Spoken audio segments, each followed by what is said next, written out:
Okay, so this study skills video hopes to help you use Excel once more, and this time we're going to look at how you can produce different kinds of charts, and especially for sports science you will use a couple of key types of charts, so we'll have a look at those now. First one we're going to look at is a scatter graph, and you will definitely use this when we look at tests for correlation in the research methods or the research project unit. And within this part of the video we'll also look at how you can edit charts and change titles, manipulate the axes, change the colours and the scales of the axes. So you should recognise this table from the previous video. So if it's not familiar to you, have a look at the previous video on making tables in Excel. And we're going to start by looking at scatter graphs. And we're going to have a look at, well, we wouldn't use name because name doesn't have in-between points. So we only use scatter graphs when we've got in-between points. So we're going to look at arm girth. So I'm going to just scroll down and select arm girth. Then we're going to hit control and I'm going to select power throw. And I'm holding down the control key while I scroll down. So that's selected my two columns of data. And then I'm going to insert, and I'm going to choose a scatter graph. Don't be tempted by line graph. Line graph isn't going to give you the right sort of thing. You want a scatter graph. So I click scatter, and I don't want to join my points up. We'll come back to that in a sec. So here's my scatter graph. Now at the moment it's not very big, so I can just click on the corner and I can make it bigger. Do that both sides so it's nice and clear.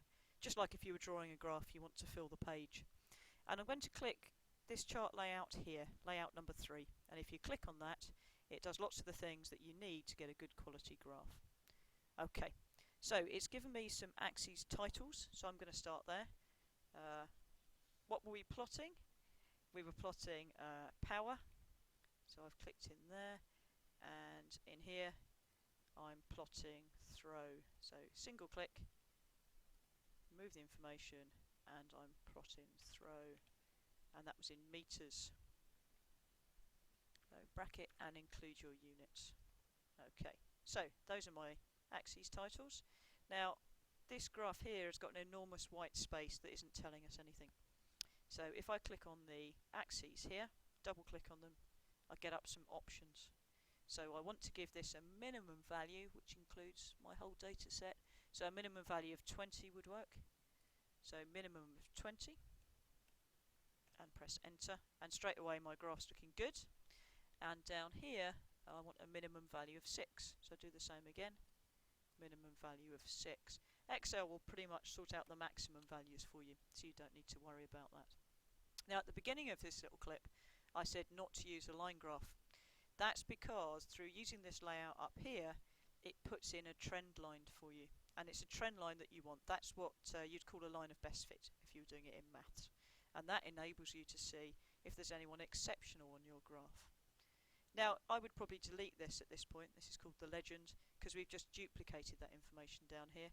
It's up to you, but if you do want to delete it, click on it and hit delete. It makes your graph a bit bigger, which is a good thing.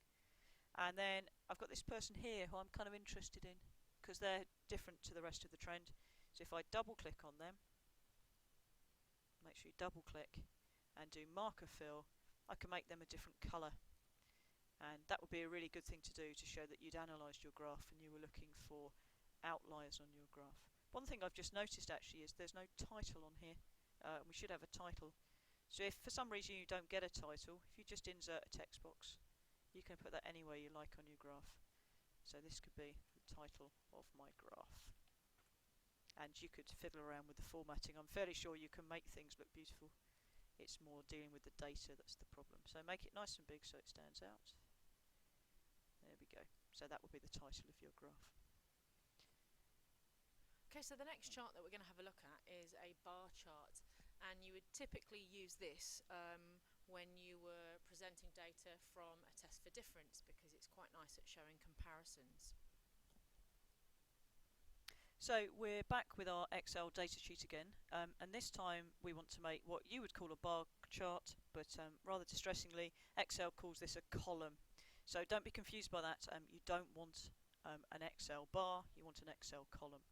So as we've just mentioned, you'd use this for comparing data. So I'm going to compare first name, but the data I'm comparing is flexibility. So we've got two lots of flexibility here.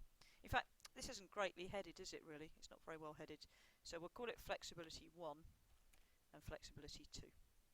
Otherwise it doesn't make any sense. Okay, so I've got name, holding down control, select flexibility 1 and 2, and select the whole column. So insert, resist the temptation, it's not a bar, it's a column. Select column, and 2D column. Don't do anything silly with cylinders or cones, they don't show you anything useful. So just select 2D column. Make it a bit bigger by dragging the corners, just as we did earlier on. Now this is what we might call a rubbish bar chart at the moment. It's not got any proper labels on it. The data's just really hard to read. It'd be really hard to spot the trends here. But Excel helps us out with its chart layouts. Now to do this you want chart layout number 9. Okay, in a while we're going to show you a screenshot of this button so you can have a look at that, maybe jot it down so you know next time. So we just click on layout number 9 and this gives us all the blanks ready to fill in. So my chart title would be, say, change in flexibility, which is a hard word to spell. My axis title down here, you might title that name or you might decide that was obvious and take that one out. I don't think that would matter. What definitely matters is your axis title here, because this is where you're going to say what it is you've measured. So I only want to click once and type in flexibility and put centimetres. So your units are going in there, so that's a critical thing. Now I'm reasonably happy with this scale. I think it's okay.